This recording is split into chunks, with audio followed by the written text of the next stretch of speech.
ദൈവകൃപയാൽ ഉജ്ജ്വലമാക്കപ്പെട്ട അനേകായിരം ദിനരാത്രങ്ങൾ. മലബാറിന്റെ മാതൃരൂപത വിശ്വാസദീപം കൈമാറിയതിന്റെ 10 പതിറ്റാണ്ടുകൾ. മണ്ണിനോടും മലകളോടും പടവെട്ടിയ ഒരു ജനതയ്ക്ക് വഴികാട്ടിയായി, അനന്തമായ വെളിച്ചവുമായി, സേവനത്തിന്റെയും കാരുണ്യത്തിന്റെയും കരുതൽ കരങ്ങളായി മാറിയ കോഴിക്കോട് രൂപത ദൈവപരിപാലനത്തിന്റെ വഴികളിലൂടെ മലനാട്ടിൽ മരതകം വിരിച്ചിട്ട് 100 സംവത്സരങ്ങൾ പിന്നിടുമ്പോൾ എത്രയോ ധന്യം ഈ കൃപയുടെ നാൾ വഴികൾ.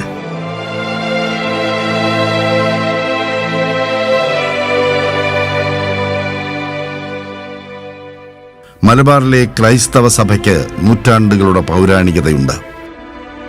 1498 മെയ് 20 വാസ്കോഡഗാമ കേരള മണ്ണിൽ എത്തുന്നതോടെ മലബാറിൽ ക്രൈസ്തവ വേരോട്ടത്തിന് തുടക്കം കുറിക്കുന്നു. ധീരതയോടെ ആരംഭിക്കപ്പെട്ട ആ സുവിശേഷവൽക്കരണത്തിന്റെ ഭാഗമായി 1500 മലബാറിന്റെ തീരത്ത് വിശുദ്ധ അന്ത്രയോസിന്റെ പേരിൽ ആദ്യ ദേവാലയം സ്ഥാപിതമായി. 1549 വിശുദ്ധ ഫ്രാൻസിസ് സേവ്യറിന്റെ ആഗമനത്തോടെ മലബാറിലെ സുവിശേഷവൽക്കരണം കൂടുതൽ ശക്തി പ്രാപിച്ചു. 1596 ഫാദർ അന്തോണിയോ ഷിപാനി എസ്.ജെയും ഫാദർ അക്കോസ്റ്റ എസ്.ജെയും ചേർന്ന് കോഴിക്കോട് പരിശുദ്ധ ദൈവമാതാവിന്റെ നാമധേയത്തിൽ ഒരു ദേവാലയം സ്ഥാപിച്ചതോടെ കോഴിക്കോട്ടെ മിഷൻ പ്രവർത്തനങ്ങൾ ശക്തമായി. 1712 മലയാള ഭാഷയ്ക്ക് ശ്രദ്ധേയമായ സംഭാവനകൾ നൽകിയ പുണ്യശ്ലോകൻ അർണോസ് പാതിരി ദേവമാതാ കത്തീഡ്രലിൽ വികാരിയായിരുന്നു. 1793 കോഴിക്കോട് സ്ഥാപിച്ച സെന്റ് ജോസഫ്സ് ബോയ്സ് സ്കൂൾ, 1807 കണ്ണൂരിൽ സ്ഥാപിച്ച സെയിന്റ് മൈക്കിൾസ് സ്കൂൾ, 1919 സ്ഥാപിതമായ പ്രോവിഡൻസ് ഗേൾസ് സ്കൂൾ എന്നിവ ചില ഉദാഹരണങ്ങൾ മാത്രമാണ്.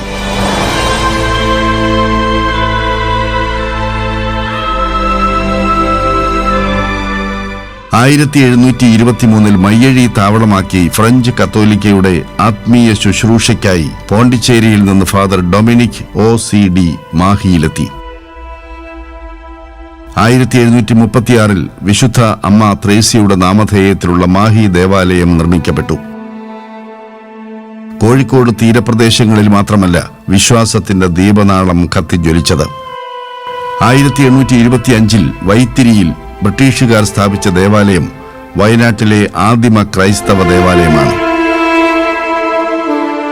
മൈസൂർ രൂപതയിൽ പ്രവർത്തിച്ചിരുന്ന പാരീസ് മിഷൻ സൊസൈറ്റിയിലെ സന്യസ്തർ വൈത്തിരി കേന്ദ്രീകരിച്ച് നടത്തിയ മിഷൻ പ്രവർത്തനം വഴി മേപ്പാടി, പള്ളിക്കുന്ന്, മാനന്തവാടി എന്നീ സ്ഥലങ്ങൾ കേന്ദ്രീകരിച്ച് പള്ളികൾ സ്ഥാപിച്ചു. വയനാട്ടിലുണ്ടായിരുന്ന വിവിധ ആദിവാസി സമൂഹങ്ങളെ പുനരധിവസിപ്പിക്കുന്നതിനും വിദ്യാഭ്യാസം നൽകുന്നതിനും മിഷണറിമാർ വഹിച്ച പങ്ക് നിസ്തുലമാണ്. 1910 അഭിവന്ദ്യ പോൾ പെരീനി പിതാവ് മംഗലാപുരം രൂപതയുടെ മെത്രാനായി നിയമിതനായി. മലബാറിൽ കോഴിക്കോട് കേന്ദ്രമാക്കി ഒരു രൂപത സ്ഥാപിക്കണമെന്ന് റോമിലേക്ക് അഭ്യർത്ഥിച്ചത് പെരീനി പിതാവാണ്. 1923 ജൂൺ 12 11 പിയൂസ് പാപ്പ മംഗലാപുരം, മൈസൂർ, പോണ്ടിച്ചേരി, കോയമ്പത്തൂർ രൂപതകളിൽ നിന്ന് ഇന്നത്തെ കോഴിക്കോട്, മലപ്പുറം, വയനാട്, കണ്ണൂർ ജില്ലകൾ ഉൾപ്പെടുന്ന മലബാർ പ്രദേശം വേർതിരിച്ചുകൊണ്ട് കോഴിക്കോട് രൂപതയ്ക്ക് ജന്മം നൽകുകയും ബിഷപ്പ് പോൾ പെരീനി എസ്.ജെയെ തന്നെ പ്രഥമ മെത്രാനായി സ്ഥാനമേൽപ്പിക്കുകയും ചെയ്തു.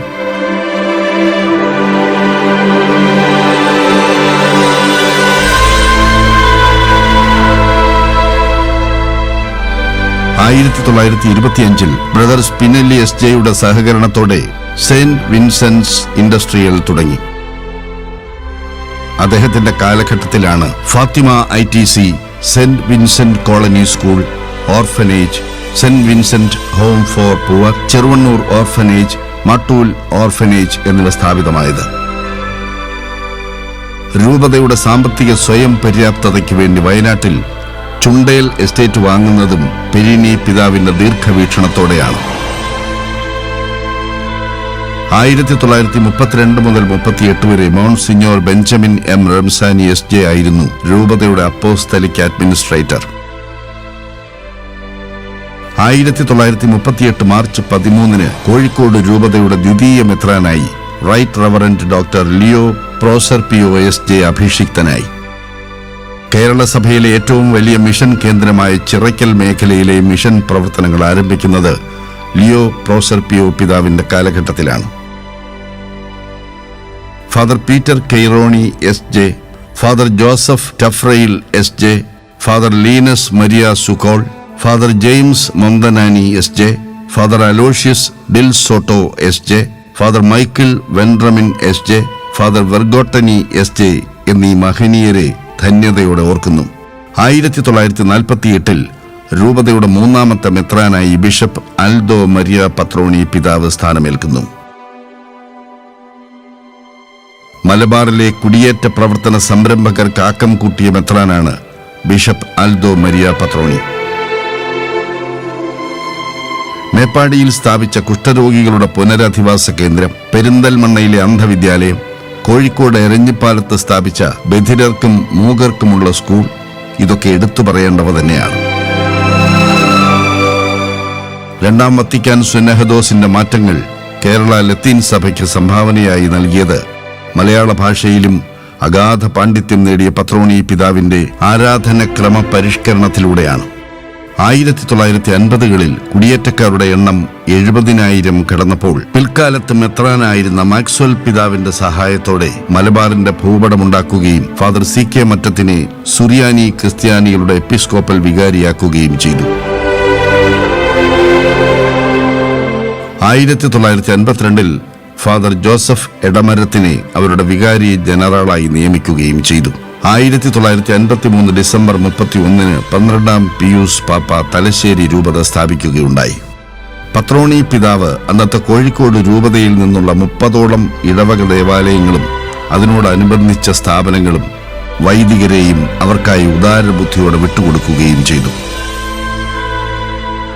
കുടിയേറ്റ മേഖലയിലെ പേരാവൂർ, എടൂർ, കിളിയന്തറ, നെല്ലിക്കാംപൊയിൽ, വയാട്ടുപറമ്പ്, ചെമ്പേരി, ചെറുപുഴ, അങ്ങാടിക്കടവ്, പൈസക്കിരി, ചെമ്പൻതൊട്ടി എന്നീ പള്ളികൾ ഇപ്പോഴത്തെ തലശ്ശേരി അതിരൂപതയിലും മരുതോങ്കര, വടത്തുംകടവ്, കുളത്തുവയൽ, കൂരാച്ചുണ്ട്, കല്ലാനോട്, പെരുവണ്ണാമൂഴി, കോടഞ്ചേരി, കണ്ണോത്ത്, വേനപ്പാറ, മരിയാപുരം പള്ളികൾ താമരശ്ശേരി രൂപതയിലും, കല്ലോടി, സുൽത്താൻ ബത്തേരി, നടവയൽ, തെനേരി, തരിയോട്, മണിമൂളി, നെന്മേനി, നിലമ്പൂർ എന്നീ പള്ളികൾ മാനന്തവാടി രൂപതയിലും വിശ്വാസത്തിന്റെ സ്ഥിരാകേന്ദ്രങ്ങളായി സ്ഥിതി ചെയ്യുന്നു.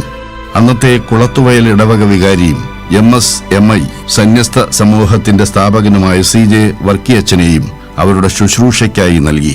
1973 രൂപത കൊണ്ടാടിയ സുവർണ ജൂബിലി. പ്രധാനമന്ത്രി ഇന്ദിരാഗാന്ധി ജൂബിലി ചടങ്ങുകളിൽ പങ്കെടുത്തു എന്ന് മാത്രമല്ല, മലബാറിന്റെ മഹോത്സവമായി ജൂബിലി മാറുകയും ചെയ്തു എന്നതാണ് വാസ്തവം.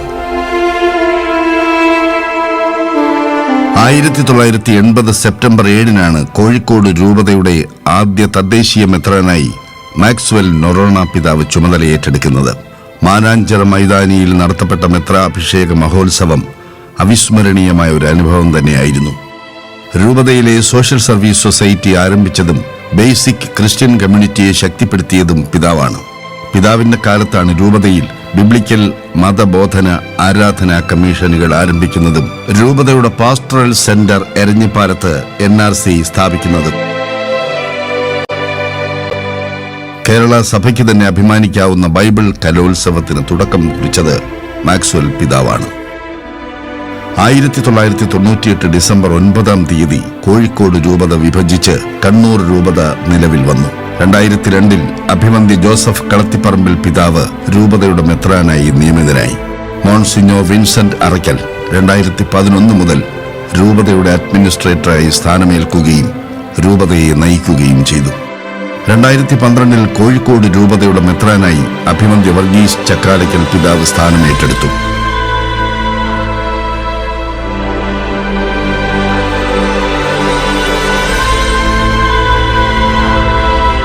Saint Xavier's college Eranhipalam, Merikunnu ദേവാലയം എന്നിവ പിതാവിന്റെ വലിയ പരിശ്രമത്തിന്റെയും നേതൃപാടവത്തിന്റെയും വിജയമാണ്. 2014 രൂപത വീണ്ടും വിഭജിച്ച് സുൽത്താൻപേട്ട് രൂപത നിലവിൽ വന്നു. മതാത്മകതയ്ക്കപ്പുറം മലബാറിന്റെ മണ്ണിൽ സ്നേഹത്തിന്റെ പൈതൃകം തീർക്കാൻ കോഴിക്കോട് രൂപതയ്ക്ക് കഴിഞ്ഞിട്ടുണ്ട്.